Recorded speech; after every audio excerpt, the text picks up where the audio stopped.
Мен Дәурен ұлы Дәрмен, Батыс Қазақстан облысының Казталовка ауданының Казталовка лицей 6 сынып оқушысымын. Бұл робот деген адамның коронавирустен қорғау үшін арналған.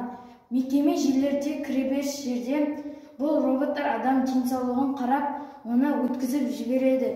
Бірінші робот ол адамның температурасын қарайды. Адамның температурасын қарап өлшейді. Температурасын жақсы болса, адамды өткізіп жібереді. Ал бұл робот адамның тазалығына қарап антисептик шашып жібереді.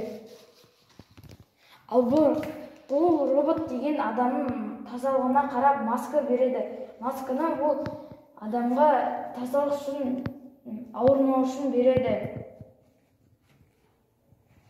Бұл роботтар коронавирустен қорғау үшін арналған.